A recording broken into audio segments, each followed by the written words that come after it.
소년을 치리하니라. 그 모친의 이름은 여호와 압단이라 예루살렘 사람이더라.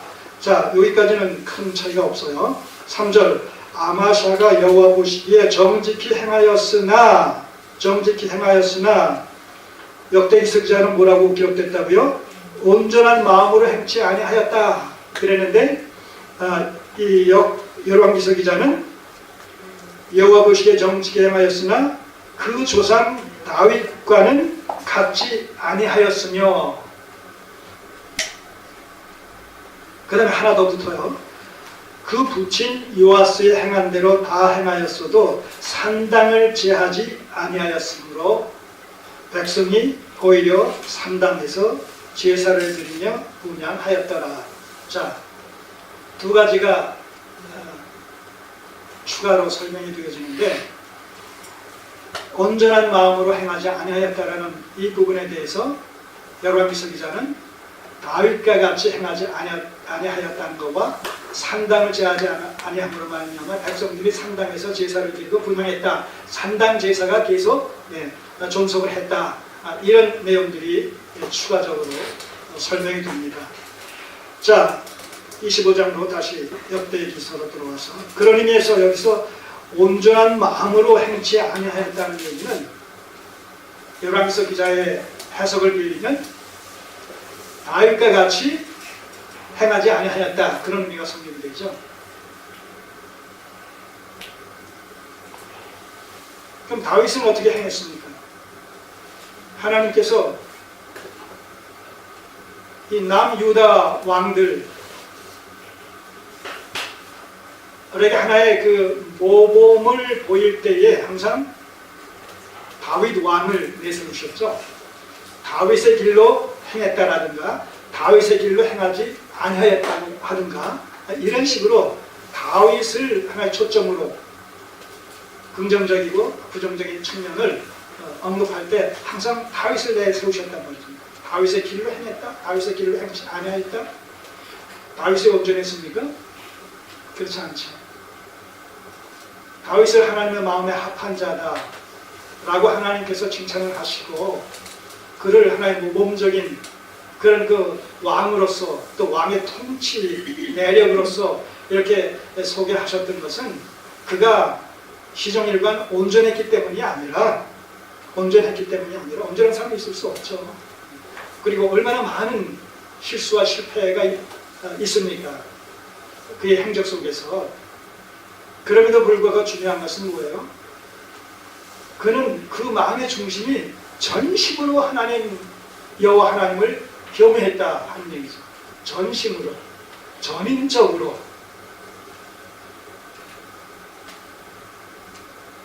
전폭적으로. 그럼에도 불구하고 실수할 수밖에 없죠. 그랬을 때는 어떻게 됐어요? 그 실수를 선지자를 통해서 지적받을 때 철저히 회개했다는 거예요. 우린 다윗의 생애를 통해서 하나님께서 기뻐하시는 자는 죄를 짓지 않은 자가 아니라 죄를 지을 때 그것을 철저히 자백하고 회개하는 자다. 왜냐하면 죄를 짓지 않을 수 있는 자는 없기 때문에. 우리의 성경을 그분은 너무나 잘 아십니다. 다윗과 사울의 차이는 거기 있었던 거예요. 사울은 범죄했을 때, 실수했을 때, 실패했을 때 사무엘에게 지적을 받는 그 경우마다 언제나 뭐예요? 변명 일변도로나 행동했죠. 언제나 탓을 백성들에게, 남에게 돌렸죠. 그리고 언제나 이유를 댔죠. 그리고 자기 합리화를 시켰습니다. 그러나 다윗은 철저하게 자백하고 주 여러분의 도심을 구하며 또 잘못한 것이 있으면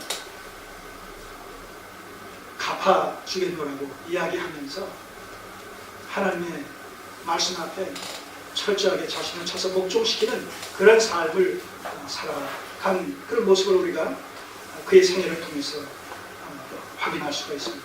그 차이라는 거예요. 그 차이. 여기서 이 아마샤의 통치에 대해서 평가를 하면서, 개괄적으로 평가를 하면서 정직히 행하기는 했으나 온전한 마음으로 행치 아니하였다. 그런데 열왕기서 기자는 다윗과 같이 행치 아니하였다. 그렇게 얘기를 하고 있다는 것이죠. 그 얘기는 뭐예요? 아마샤가 시종 일관한 이런 믿음을 발휘하지 못했다는 것이죠. 잘못했을 때 잘못을 지적받으면 그것을 회개하고 주의 얼굴에 도우심을 구하는, 용서를 구하는, 그래서 하나님과의 관계가 다시 회복되어지는 이러한 그 태도를 취하지 않고 자기 중심적으로 그렇게 나아갔다는 거예요.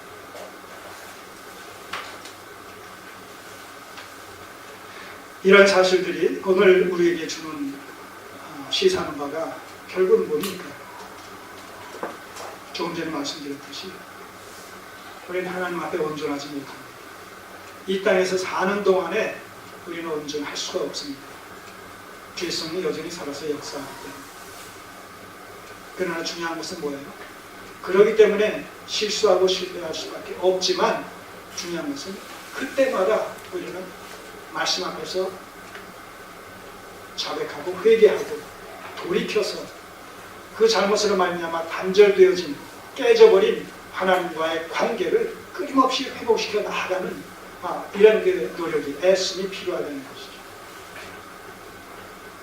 그것이 다윗의 길이요, 그것이 다윗과 같이 행했다라는 말에 담긴 본의라는 것이죠. 그리고 그것이 바로 다윗을 향하여 하나님의 마음에 합한 자라고 하셨듯이 바로 그런 삶을 살아가는 모든 성도들을 향해서 하나님은 내 마음에 합한 자라고 그렇게 말씀하실 수 있다는 것.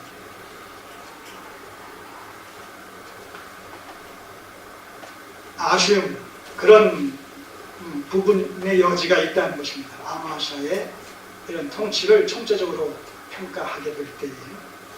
자, 그럼 이제 3절부터 13절까지 그의 통치의 긍정적인 부분에 대해서 선정으로 평가할 수 있는 이런 부분에 대해서 한번 구체적으로 살펴보도록 하겠습니다.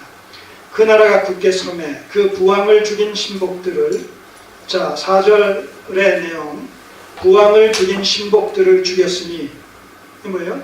요아스를 죽인, 요아스가 살해당하지 않았습니까? 하나님의 심판으로 살해당했습니다. 그랬을 때 이 아마샤가 그 자기 부친 요아스를 살해한 자들을 처벌했다는 거예요. 처벌했는데 중요한 것이 뭐냐면 4절에 저희 자녀는 죽이지 아니하였으니 부왕을 죽인 그 살인한 자들을 처벌했지, 그 살인한 자의 가족들까지 처벌하지 않았다는 거예요. 이 왕정시대를 보게 되면 어때요? 우리나라 이런 사극을 보더라도 누가 불충을 저질러서 대역죄를 저지르게 되면 뭐예요? 뭐 삼족을 멸한다든가 뭐 이래가지고 씨를 말리잖아요. 오히려 혹여라도 그 후손들이 앙심을 품고 다시 이제 그 대적할까봐 삼족을 멸하는 그런 것을 보게 됩니다. 그런 맥락에서 우리가 이 말씀을 접하면 되겠어요. 그래서 그 부왕을 죽인 신복들을 죽였으나 저희는 자녀를 죽이지 아니하였으니, 왜냐하면 이는 모세 율법책에 기록한 대로 함이라. 여기서 모세 율법책은 신명기서 24장 16절을 얘기합니다.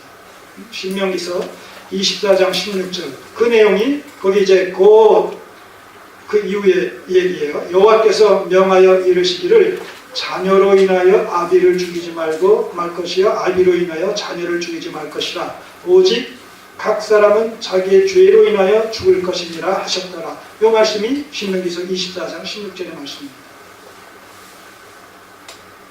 그러니까 한 사람의 범죄는 그 사람을 처벌하는 것으로 족한 것이지, 그 사람의 죄로 말미암아 그 가족들까지, 자녀들까지 연대해서 처벌해서는 안 된다는 것이죠.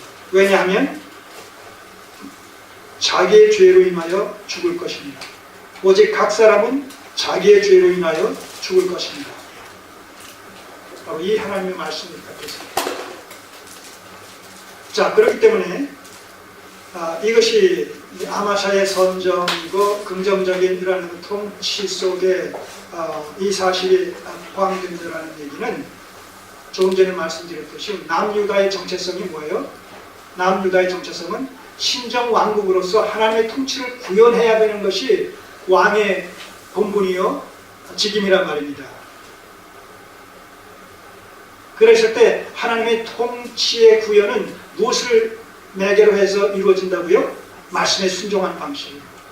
그렇기 때문에 아비를 살해한 자를 처단하는 과정에서 그 살해범에게만 국한시켜서 처벌을 했지 그 자녀들까지 그 죄를 묻지 않은 그 이유가 어디 있었냐 하면 신명기서 24장 16절에 있는 이 말씀을 준행하기 위해서 이 말씀의 준행이라는 전제 속에서 그렇게 시행을 했다는 거예요. 자, 그러니까 이 사실을 보게 되면, 이 사실 하나만 보게 되면 이 아마샤는 적어도 하나님의 말씀 앞에서 그 말씀을 쫓아 순종하는 방식으로 아비의 살해범을 처단했고 그 자녀들에게까지 그 죄를 묻지는 않은 사실로 말미암아 하나님의 말씀에 모세의 율법에 순종한 것으로 그렇게 평가되어질 수 있다는 거예요.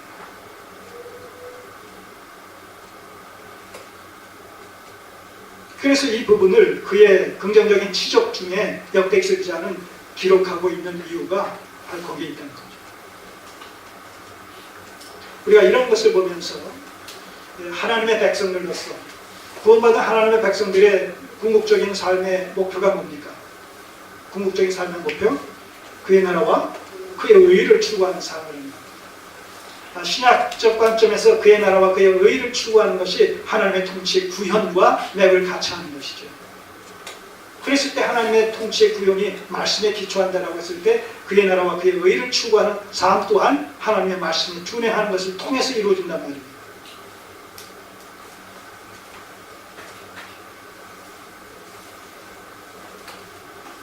이 시대가 시대적으로 사상적으로 인본주의 화두다 보니까 모든 것들이 사람이 중심이 되었고 사람이 본위가 되었고 사람이 목적이 되어지는 그런 그 시대적 상황 속에서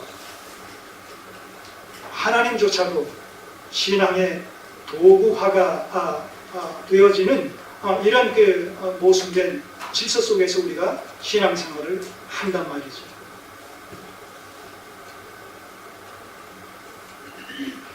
자, 이렇게 본말이 전도되어지는 그런 사상 속에서 주의와 주장 속에서 우리가 하나님을 바르고 온전하게 섬긴다는 것은 생각보다 그렇게 쉬운 일이 아닙니다.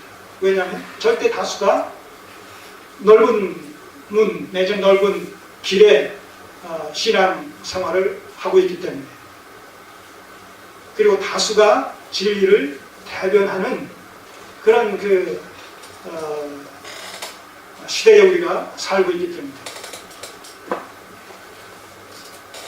그러나 성경의 원리는 다수가 결코 진리를 대변할 수 없다는, 경우에 따라서 소수의 의견이 오히려 하나님의 뜻과 일치되는 것으로 말미암아 진리를 표방한다라는 사실을 성경은 분명히 얘기하고 있단 말이죠. 그렇기 때문에 이 현실 속에서 하나님의 진리의 말씀이